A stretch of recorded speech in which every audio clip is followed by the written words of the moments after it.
بسم اللہ الرحمن الرحیم، السلام علیکم۔ میں ہوں سیبی کاظمی، آپ دیکھ رہے ہیں فیس بک اور یوٹیوب۔ 16 مارچ اتوار کا دن ہے۔ اہم خبریں آپ کے سامنے پہلے رکھ دوں۔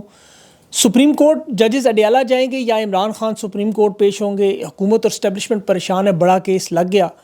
20 ممالک کی خفیہ ایجنسیوں کے سربراہان کا بڑا اجلاس بھارت میں ہو رہا ہے، اس کی تفصیل میں آپ کے سامنے رکھتا ہوں۔ پاکستان کے معاملات اہم ہیں، دنیا کی انٹیلیجنس ایجنسیاں کیوں سر جوڑ کر بیٹھی ہیں، اور پاکستان میں دہشت گردوں کی بجائے اداروں کا سوشل میڈیا پر کریک ڈاؤن، سحری کے وقت متعدد نوجوان گرفتار، ریاست خطرے میں، ملک توڑنے کی سازش، مولانا فضل الرحمان نے خطرناک انکشافات کر دیے۔ حافظ سعید کے معاملے پر بھی خبریں کیا ہیں، علماء کرام کے گرد گھیرا کیوں تنگ کیا جا رہا ہے، دہشت گردی کی آگ میں اضافہ، ایک ہی دن میں ایک ہی شہر میں 3 بڑے حملے، بلوچستان میں ابھی ایک اور بڑا حملہ ہوا، اور پاکستان میں اس دفعہ جو بڑا آپریشن لانچ ہو رہا ہے یہ کالعدم تنظیموں کی طرف سے اعلان آ رہے ہیں، الخندق کے نام سے خطرناک آپریشن، اور مولانا طارق جمیل نے عمران خان کو شاباش کیوں دی، اور اس کے ساتھ جو امریکی وزیر خارجہ نے ابھی دورہ سعودی عرب کیا، امریکہ کا یمن پر حملہ، بڑی ہلاکتوں کا جواب، حوثیوں نے امریکی بحری بیڑے پر، بحیرہ حمر پہ بھی حملہ کیا وہاں میزائل کا۔ لیکن اس پوری صورتحال میں شہباز شریف کا سعودی عرب میں بلاوا پاکستان کی معیشت کو کیوں پلان کے ساتھ تباہ کیا جا رہا ہے؟ یہاں سے اگر میں تفصیل شروع کروں، شہباز شریف کا جو ہنگامی سعودی عرب کا دورہ 3 دن کا، اہم ملاقاتوں کا، اور اس میں دیکھیں رات کو ڈونلڈ ٹرمپ کا یمن پر بہت بڑا حملہ ہوا۔ سینٹرل کمانڈ نے وہ تمام ویڈیوز فوٹیجز جاری کی، امریکی بحری بیڑے جو ہیری ایس ٹرومین ہے وہاں سے F-18 کی مدد سے یہ حملہ یمن پر لانچ کیا گیا۔ اس میں حوثیوں نے پھر اس کے جواب میں امریکی بحری بیڑے پر میزائل حملہ کیا، اور اس میں جو بڑی خطرناک بات اور حیرتناک بات ہے کہ ڈونلڈ ٹرمپ یہ آپریشن وائٹ ہاؤس سے خود مانیٹر کرتا رہا، باقاعدہ ٹویٹ کر کے اس نے پہلے یہ بیان دیا کہ ہم یمن میں حملہ کرنے جا رہے ہیں، اور یہ حملہ اس وقت ہوا جب روس اور چین نے ابھی ایران کے ساتھ گفت و شنید کا اعلان کیا۔ ایران نے جوہری معاہدے سے، مذاکرات سے انکار کیا۔ اس کے ابھی ٹھیک ایک ہفتہ پہلے اگر آپ دیکھیں تو امریکی وزیر خارجہ مارکو روبیو محمد بن سلمان سے ملاقات کر کے آئے، اور اس کے بعد یہ فیصلہ ہوا کہ یمن پر حملہ کیا جائے گا، اور اس میں یہ 2014 سے خانہ جنگی جاری ہے، اور یہ پاکستان کا اس میں اہم کردار بھی میں آپ کو بتاتا ہوں۔ لیکن حوثیوں کا وہاں جب سنا پر قبضہ ہوا تھا 2015 میں، اس کے بعد پھر سعودی عرب کی حکومت کی طرف سے باقاعدہ فوجی مداخلت شروع ہوئی، اور اس میں پھر لاکھوں لوگ شہید ہوئے، انسانی بحران کا یمن شکار ہوا، اور پھر 2023 میں جا کے 8 سال بعد چین کی مدد سے سعودی عرب اور ایران کے درمیان سفارتی تعلقات بحال ہوئے، اور چین نے ایک نئے امن کی کوشش کی۔ لیکن ابھی جو مارکو روبیو کا دورہ ہوا، اس کے بعد یمن پر حملہ ہوا کہ سعودی عرب کو یمن سے ایک دفعہ پھر خطرہ نظر آیا۔ سعودی حکومت نے حوثی باغیوں کے خلاف یہ فوجی کارروائیوں میں اضافہ کیا۔ اب یمن میں جو حکومت ہے وہ جو سعودی اس کی مدد سے آئی تھی اسے بحال کرنا چاہتے ہیں۔ اب عمران خان کے دور میں آپ کو یاد ہوگا کہ پاکستان کی فوج کو یمن میں لڑنے کے لیے اس فوجی اتحاد میں شرکت کی دعوت دی گئی تھی، خان نے اس کا انکار کیا تھا، ثالثی کی بلکہ پیشکش کی تھی کہ مسلم ممالک کے درمیان اتحاد اور یہ یمن میں انسانی بحرانوں سے ختم کرنا ہے، ہمیں آپس میں فریقین کے درمیان مذاکرات کروانے۔ عمران خان جنگوں کے مخالف ہے، ٹرمپ بھی مخالف تھا، لیکن یہ جو معاملہ اچانک ہوا یہ بڑا خطرناک معاملہ ہوا۔ اب 2023 میں چین نے یہ اتحاد کروایا تھا۔ اب شہباز شریف کا جو دورہ اس دوران پاکستان کی جو معیشت تباہ کر کے اس فوجی اتحاد میں شرکت کی کوشش ہے، کیونکہ ڈالروں کی یہاں سے خوشبو آ رہی ہے۔ شہباز شریف اسی لیے گیا کہ ہمیں کچھ مدد کر دی جائے گی، اس کے بدلے میں ہم یہ جنگ لڑنے پر تیار ہوں گے کہ ہماری معیشت کو مدد کی ضرورت ہے۔ اس ویلاگ کے ذریعے دیکھیں اسٹیبلشمنٹ پاکستان کی عوام کو سمجھانے کی کوشش ہے کہ یہ اتنا خطرناک معاملہ ہے کہ خدا نخواستہ اس میں پاکستان اگر گھس گیا تو یہ پھیلتے پھیلتے جنگ پاکستان تک پہنچ جائے گی۔ حالات پہلے ہی اتنے خطرناک ہو چکے کہ ڈالروں کے لیے کوئی جنگ افورڈ نہیں کی جا سکتی۔ یمن میں انہوں نے حصہ لیا تو پھر یہ معاملہ فرقہ واریت کے معاملے میں بدلے گا، اور اس میں خدا نخواستہ جو پاکستان توڑنے کی سازش ہو رہی ہے، جو میں آپ کو آگے چل کے خبروں سے اور مزید چیزوں سے ان ڈاٹس کو کنیکٹ کر کے بتاتا ہوں، آپ کو اندازہ ہو جائے گا۔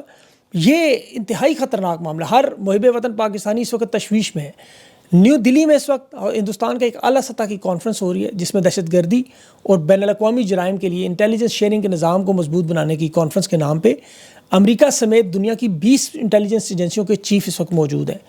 تلسی گبارڈ امریکن انٹیلیجنس کی بھارتی نژاد ڈائریکٹر وہ بھی موجود ہیں، برطانیہ کی MI6 بھی موجود ہے، آسٹریلیا کی ACO بھی موجود ہے، جرمنی نیوزی لینڈ موجود ہے، وہاں کے انٹیلیجنس چیف ہیں، اجیت دیول سلامتی کے مشیر جسے پاکستان توڑنے کا منصوبہ بھی پہلے بتایا تھا، اور یہ اتنی بڑی کانفرنس میں عرب امارات اور سعودی عرب، اسرائیل اور روس تک کو بلایا گیا۔ اندازہ کریں، مسلم ممالک میں ملیشیا انڈونیشیا کو بھی بلا لیا، یورپ سے اٹلی، فرانس اور ہالینڈ کو بلایا، جنوبی کوریا بھی آ گیا، نہیں بلایا گیا تو پاکستان کی انٹیلیجنس ISI کو نہیں بلایا گیا۔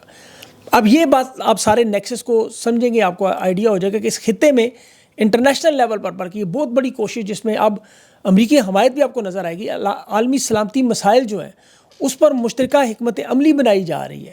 اور ان انٹیلیجنس آپریشنز کی سب سے بڑی دیکھیں جو واردات مجھے نظر آ رہی ہے کہ وہ بھارت کے ساتھ سارے اکٹھے ہو گئے. میں نے کل آپ کو خبر دی تھی کہ مرید کے وہ جیل میں جو ٹارگٹ کلنگ کا معاملہ ہوا، وہ ہندوستانی خفیہ ایجنسی کی طرف سے وہ آپریشنز ہیں کہ جو دنیا بھر میں وہ کر رہے ہیں، خاص طور پر پاکستان میں چن چن کر اپنے ٹارگٹس کو نشانہ کر رہے ہیں. ہر وہ شخص جو بھارت کو مطلوب ہے اسے ڈھونڈ ڈھونڈ کر ٹارگٹ کیا جا رہا ہے، اور اس میں دنیا کی مدد کرے گی.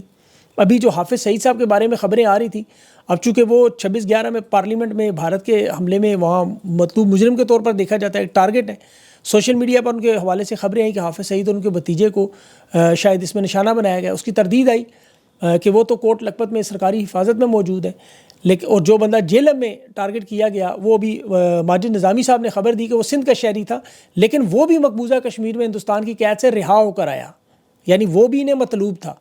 تو اس ٹارگٹ کلنگ سے یہ نظر آ رہا ہے کہ ہندوستان نے فیلڈنگ لگائی ہوئی ہے اور وہ اپنے ٹارگٹس کو پاکستان میں ڈھونڈ ڈھونڈ کر چن چن کر نشانہ بنا رہے ہیں. اور یہ بڑا خطرناک معاملہ ہے، اور اس کی مدد کیا اندر سے پاکستان کی طرف سے کی جا رہی ہے. یہ ہمیں پاکستان کو سوچنا ہوگا کہ 20 ٹاپ انٹیلیجنس جو سر جوڑ کر بیٹھی ہیں کہ وہ کس طرح ہندوتوا کے منصوبے پر عمل کریں. خان کو آپ کو پتہ ہے وہ پہلے بھی روکنا چاہتے تھے، اور اس میں جو تلسی گبارڈ ہے، یہ یاد رکھیں یہ ہندوستانی نہیں ہے، لیکن ان کے مودی کے ساتھ اور ہندوتوا کے ساتھ بڑے قریبی تعلقات ہیں، اور یہ لوگ کسی صورت میں عمران خان کو اقتدار میں نہیں دیکھنا چاہتے. یہ جو انٹیلیجنس کی اس وقت سچویشن ہے وہ آپ کے سامنے ہے. پاکستان میں تو بدقسمتی سے انٹیلیجنس کے حالات یہ ہیں کہ سحری کے وقت جو آپریشن ہوا تحریک انصاف کی سوشل میڈیا ٹیم کے خلاف، عثمان محمود کو اٹھا لیا، قدیر امجد کو اٹھا لیا ان کے گھروں سے. سحری کے وقت 7 طارق کو انہوں نے اغوا کر لیا. تحریک انصاف کے سوشل میڈیا کے ایکٹیوسٹ حیدر سعید کو جس طرح اسے گھر پہ ریڈ کیا، 40 کے قریب لوگ پہنچ گئے. اس کی والدہ فرزانہ سعید کی ویڈیو آپ نے دیکھی ہوگی. فرحان چشتی ابھی 4 دن سے اغوا ہے. تو ایجنسیاں اس وقت دہشت گردی کو روکنے کی بجائے تحریک انصاف پہ سارا فوکس، سارا ٹارگٹ ان حالات میں بھی ڈھونڈ ڈھونڈ کر تحریک انصاف کے لوگ، انہوں نے جس طرح ہندوستان نے یہاں کشمیری مجاہدین کے لیے جو سابق بنائے، انہوں نے یہاں میڈیا کے سوشل میڈیا کے لوگوں پر ہاتھ رکھا ہوا ہے. حالانکہ انہیں پتہ ہے کمپین سوشل میڈیا نہیں چلا رہی، ان کے لوگ نہیں چلا رہے، یہ عمران خان کی محبت میں رہائی کے لیے چلا رہے ہیں، اداروں کے خلاف نہیں چلا رہے. تحریک انصاف یا اس جماعت کے کسی کا کوئی تعلق اس سے نہیں ہے. یہ تو اپنا پرامن جمہوری انداز میں حق استعمال کر رہے ہیں. جو لوگ اس وقت اداروں کے خلاف دہشت گردی کی کمپین اگر چلاتے ہیں ان کے خلاف، تو وہ جعلی اور فیک اکاؤنٹس ہیں. جن لوگوں کو اغوا کیا گیا ان میں سے کسی ایک کی بھی ایسی تحریر نہیں، کوئی ایک بات سامنے نہیں آئی کہ انہوں نے کوئی اداروں پر حملہ کیا ہو، کوئی ان کی پالیسیوں کے. ہاں پالیسیوں پہ لوگ تنقید ضرور کر رہے ہیں، فیلیئرز پہ تنقید کر رہے ہیں، ان کا حق ہے، لیکن جنہیں اغوا کیا گیا یہ معاملہ انتہائی خطرناک ہے. ملک اس وقت آگ کی لپیٹ میں. یقین کریں بڑا دل دکھی ہوتا ہے یہ حالات دیکھ کے کہ جہاں انہیں فوکس کرنا چاہیے تھا اس کی بجائے یہ تحریک انصاف کے پیچھے پڑے ہوئے ہیں. تحریک انصاف کے جو رہنماؤں کا اعلامیہ سامنے آیا، انہوں نے کہا ہم تو ہمارے خلاف تو پروپیگنڈا ہو رہا ہے، ہمیں زبردستی دہشت گردوں کے ساتھ جوڑنے کی کوشش کی جا رہی ہے. تو اگر آپ پرامن لوگوں کو زبردستی ان حالات میں جوڑیں گے تو پھر ان پالیسیوں سے آپ پاکستان کو دو پر لگا کر بیٹھے ہوئے ہیں. آپ 15 دن کی صرف رپورٹ اٹھائیں، صرف 15 دن کی دہشت گردی میں اتنا اضافہ ہوا ہے. ماہ رمضان کا مہینہ ہمیشہ پرامن اور پاکستان میں عبادت کے لیے گزارا ہے، لیکن یہ اس وقت دہشت گردی کی جنگ میں گزرا ہے سارا. ہر 1 گھنٹے کے بعد شہادتوں کی اطلاعات آ رہی ہیں. کبھی خیبر پختونخوا میں دیکھیں 3 پولیس والے، کبھی بلوچستان میں 7، ابھی نوشکی میں بس میں حملہ ہوا آج ہی، یہ 7 لوگ بھی شہید ہو گئے. اسی طرح کرک میں رات کو دوبارہ حملہ ہوا. اس کے علاوہ ایک حملہ وہ سوئی گیس کے دفتر پر ہوا، اس میں بھی ایک FCC کا بندہ شہید ہوا. اس میں کرک میں 2 تھانوں پر حملے ہوئے، وہاں پولیس والے. تو یہاں سیکیورٹی اداروں کی طرف سے ہم ہمیشہ سنتے تھے کہ ایک نیا آپریشن کے خلاف کالعدم تنظیموں کو جاری ہوگا. اب کالعدم تنظیموں کی طرف سے اعلامیے آ رہے ہیں، اب وہ لوگ آپریشن شروع کر رہے ہیں، اور یہ بڑا خطرناک معاملہ ہے کہ ان کی اتنی طاقت بڑھ چکی ہے. آپریشن خندق کے نام سے جو وہ شروع کر رہے ہیں آپریشن، اور اس میں وہ کہہ رہے ہیں کہ سیکورٹی فورسز کو نہیں چھوڑیں گے، عام شہریوں کو ہم کچھ نہیں کہیں گے. یہ عوام کی حمایت حاصل کرنے کی کوشش ہے، اور لوگ اگر ان کے ساتھ جڑ گئے اسلامی نظام کے نافذ کرنے پر تو پھر حالات ان کے کنٹرول میں نہیں رہیں گے. پہلے یہ ایک خلیج بہت بڑی بڑھ چکی ہے.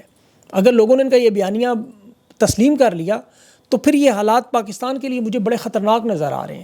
سیکورٹی اداروں کے ساتھ عوام کو ضرور کھڑا ہونا ہے، اور وہ کھڑے بھی ہیں، لیکن اگر اس طرح عام لوگوں کو اغوا کیا جائے گا، روزانہ کی بنیادوں پر گھروں پہ چھاپے ماریں گے، تو یہ تو مزید نفرت پیدا کرنے والی بات ہوگی، ملک کو تقسیم کرنے والی. مولانا فضل الرحمان نے بڑی زبردست قسم کی سٹیٹمنٹ کی نظر آئی کہ یہ واقعی پاکستان کو خدا نخواستہ تقسیم کرنے کی طرف جا رہے ہیں. صحافیوں کے ساتھ رات کو ان کی جو ملاقات ہوئی اس میں مولانا نے سٹیٹمنٹ دی کہ ملک اس وقت اس نہج پر پہنچ چکا ہے کہ ایک طرف تو یہ افطاریوں کی دعوتوں میں اور کٹ پتلی حکمران جو بٹھا دیے گئے وزیر داخلہ وزیر اعظم اور صدر سمیت، الیکشن تو یہ جیتے نہیں ہیں، عوام کی حمایت ان کے ساتھ ہے نہیں، اور اس وقت جب انہیں چاہیے کہ ملک کو بچانے کے لیے اپنا کردار ادا کریں، یہ لوگ الٹا کام کر رہے ہیں۔ وہ زبیر علی خان نے پوچھا مولانا سے کہ کس کو آپ کہہ رہے ہیں ساتھ ہوں؟ مولانا کا نواز شریف کو۔ وہ زبیر علی خان بڑا حیران ہوا، اس نے کہا یہ مولانا نواز شریف تو بینیفیشری ہے، لیکن جو بات مولانا نے کی، اس نے کہا نواز شریف نے صرف ایک صوبہ پنجاب اپنے پاس قبضے میں کر کے باقی تینوں صوبوں کو الگ کرنے کا منصوبہ بنایا۔ اس بات کی اہمیت کو سمجھے۔ حقیقی معنوں میں وہ جو محاورہ ہے نا، پاؤ گوشت کے لیے پوری بھینس مارنا، وہ مکمل اب فٹ ہو رہا ہے، اور اسٹیبلشمنٹ کو اس وقت سمجھ نہیں آ رہی کہ یہ حالات ان کے کنٹرول میں نہیں ہیں اس وقت۔ یہ تو ہر اس شخص جو کلمہ حق بیان کرے یا تو اسے مار دیا جاتا ہے یا اسے راستے سے ہٹا دیا جاتا ہے۔ مفتی منیر شاکر صاحب کی دیکھیں، اس درباری ملاؤں کے میلے میں ایک واحد شخص تھا جوڑنے کی بات کر رہا تھا، کلمہ حق کی بات کر رہا تھا، بجائے اسے اپنے ساتھ رکھنے کے اسے راستے سے ہٹا دیا گیا۔ اور مفتی صاحب کے بارے میں بھی جو خبریں آئی ہیں، ان کے جو قریبی لوگ بتا رہے ہیں کہ انہیں پاؤں میں چوٹ لگی ہوئی تھی، انہیں اسپتال کے اندر شہید کیا گیا۔ ان کے جو ساتھ لوگ تھے وہ کہہ رہے تھے وہ اس حملے میں شہید نہیں ہوئے، انہیں اسپتال کے اندر شہید کیا گیا۔ تو یہ ایک طرف پختون قوم کے بازار، گھر، مساجد، مدرسے، اسکول اب محفوظ نہیں ہیں، علماء کرام کی پوری ایک لسٹ بنی ہے جنہیں راستے سے ہٹانا ہے۔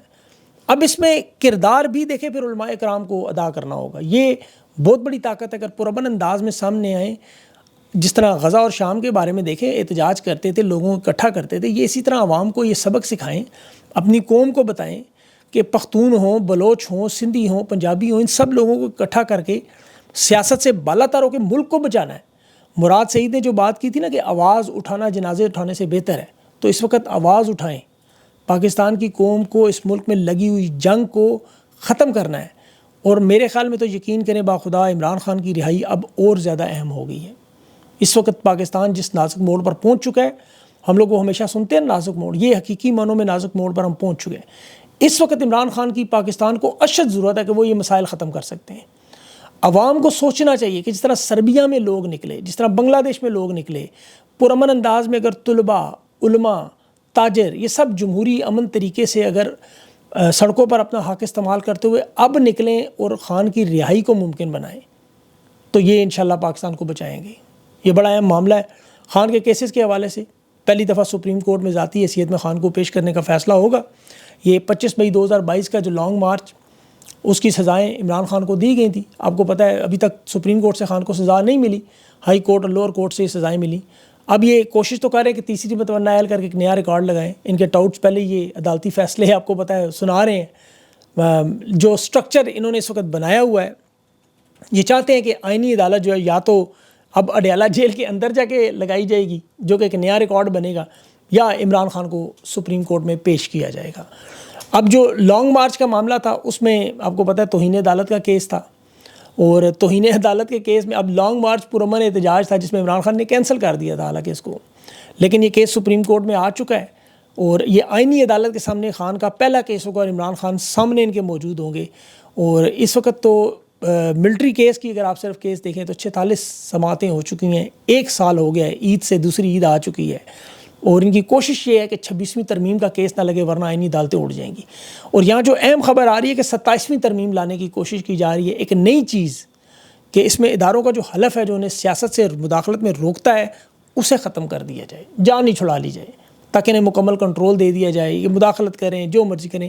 ابھی تو ویسے بھی کر ہی رہے ہیں، لیکن اس ترمیم کے بعد کوشش ہے کہ پورے نظام کو کنٹرول میں دے دیں۔ لیکن کیا یہ سب کچھ کرنے کے بعد جو کچھ انہوں نے اب تک کیا ہے، یہ ملک کو بچا سکیں؟ کیا ملک کی معیشت بہتر کر سکیں؟ کیا پاکستان کے حالات بہتر کر سکیں؟ چاہے معیشت ہو، امن و امان ہو، آپ پاکستان کا کوئی شعبہ اٹھا کر دیکھ لیں، تباہ و برباد کر دیا ہے۔ تو ہماری تو یقین کریں بار بار ان لوگوں سے یہ درخواست ہوتی ہے، ہاتھ جوڑ کے بھی پاکستان پر رحم کریں، پاکستان کی قوم پر رحم کریں۔ 25 کروڑ کا اتنا بڑا ملک ہے، اسے خدا نہ خواستہ نہ شام اور عراق بنائیں۔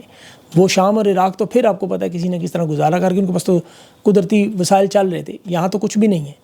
تو اس لیے یہ جو ویلاگز ہوتے ہیں ان میں کوشش ہوتی ہے جوڑنے کی بات کریں، انہیں کسی نہ کسی طرح پیغام مل جائے کہ پاکستان پر رحم کریں، ان نوجوانوں پر رحم کریں، اس قوم کے لوگوں کو چھوڑ دیں، اپنی ذاتی انا اور ضد سے نکلیں۔ اگر تو یہ انٹرنیشنل منصوبے بنے ہوئے ہیں پاکستان کو توڑنے کے لیے تو ان کا حصہ نہ بنیں، انہیں روکنے میں کردار ادا کریں۔ عمران خان کو لائیں، اس کا اتنا قد ہے کہ وہ یہ معاملات کنٹرول کر سکتا ہے۔ دعا کیا کریں رمضان کے مہینے میں، اللہ پاکستان پر اپنا رحم و کرم کرے. مجھے اجازت دیں، اللہ حافظ.